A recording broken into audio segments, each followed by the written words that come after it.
Hey guys, so today I'm just going to be going over how to take some real good hits. This is going to be a series of probably about 3 videos. This is Vietnam edition, as you could probably tell. I got my buddy Jimmy here, who is behind the camera right now. You'll see him in a little bit. He'll make his appearance soon. And just things to consider when taking a hit to make it look good and convincing and all things like that. So we'll get started here. Alright, so first off, some basic things to consider when you're taking a hit. First off, your weapon.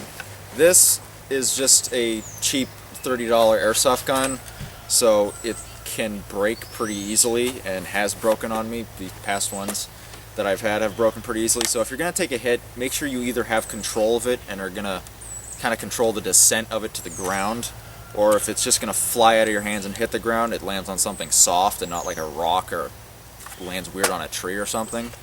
So there's that. Make sure any gear you have is kind of secured down, nothing, no pouches are open and stuff's gonna fly out and hit you, or if you have a bayonet or things like that, just make sure that's secured so it's not gonna hit you.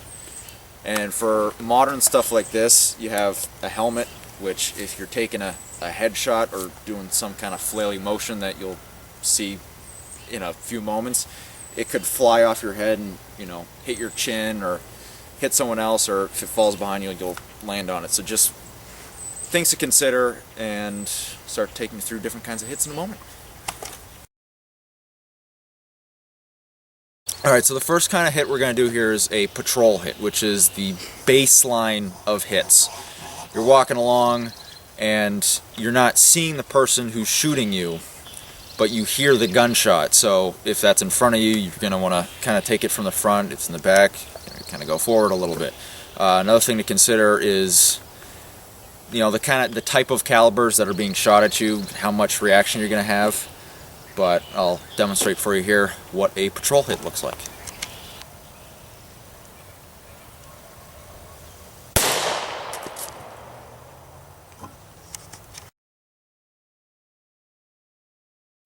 Okay, hey guys, it's Jimmy, Tyler's friend that he was telling you about earlier. So what I'm going to do is I'm going to go over a headshot, pretty much everyone's favorite shot, whether it's in the movies or whether you're playing a video game or whatever, you're always going to go for the headshot. And it's one of the most entertaining shots you can see. So basic things when you're doing a headshot is when you get hit in the head, you kind of just want to do like a whiplash effect to the point where you basically have no control of your head, and then once you do that, you kind of want to just shut your whole body down, because you think about it, your brain's going to get hit and everything's done. Another thing to be cautious of is when you do a headshot, most if not all the time, your helmet's going to fly off, so be mindful of where that is, or just be ready to take the helmet to the face or whatever. It'll just look better in the end. So I'm going to show you what a headshot looks like.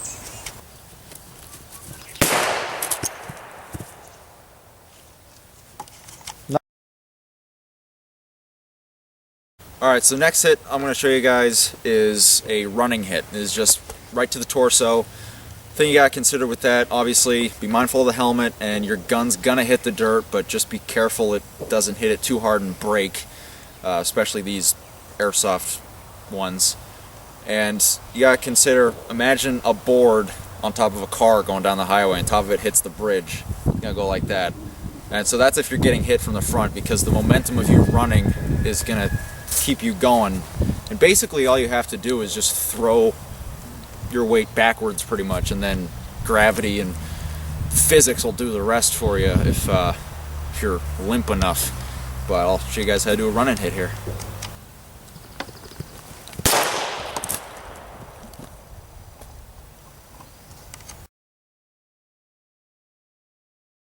Alright, so next one I'm going to do is called the double hit. It's kind of not the official name, but you'll see what it means. So basically, when you're doing a double hit, one bullet's going to hit you, but it's going to be in an area where it's not going to kill you. So you'll be affected by the hit or the bullet. So most likely you'll take the hit and you'll fall down or something like that. And then the second bullet will come in where it gets you in the kill shot. This is for if you have a lot of fire going on right at the moment.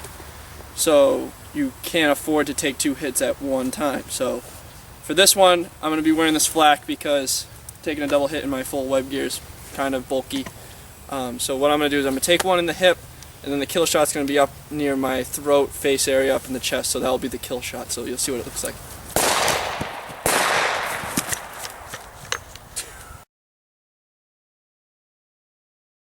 Alright, next up on our semi-long list of hits is a throat hit. You're going to do basically the same thing as if you're doing a headshot, because it's, you know, the same area, except you're not dying. It's not lights out instantly. You're getting hit, say, about here or through your trachea or whatever, and you drop to your knees and you can lay your weapon on the ground, drop the weapon, and then when you roll onto the ground, you kind of hold your throat and kind of flail around like a fish out of water because you're choking on your own blood.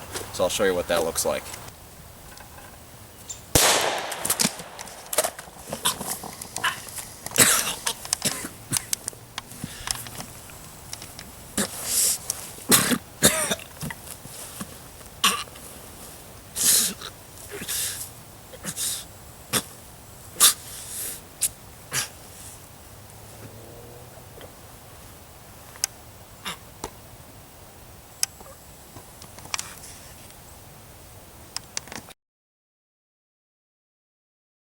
Alright, so one of the last things we're going to show is the tumble hit. Now this one is pretty crazy and may be potentially dangerous. So for this one, there's a lot of things you got to keep in mind and consider before you take the hit. For example, if you're going to take the hit, you got to look at your surroundings and make sure there's nothing that could poke you or skewer you or anything like that. So essentially what a tumble hit is what it sounds like. You tumble down something. So you could do it if you're behind cover and you pop up and you take the hit and you fall down. Or you could even do it while you're running. You could take the hit and roll. Or you can do it when you're up on a high leverage and then you can fall down onto something. What I'll be doing is I'm going to be up on something, falling down into something. So, like I said, be very careful with this one. There's a lot of things that have to be in place in order to do this one. This one isn't very common, but it's a very cool one to do if you're at public reenactments and whatnot, or if you just really want to spice things up in battle a little bit. So let me show you what this crazy one looks like.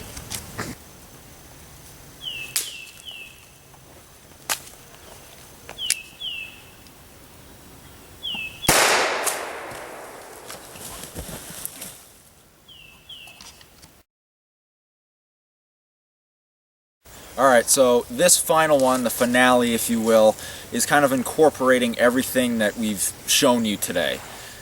It, minus a couple, it encompasses everything and puts it all together and kind of applies it to what you might do if you were in a firefight or getting ambushed, which is what we're going to show here. So, enjoy. Keep it spread out.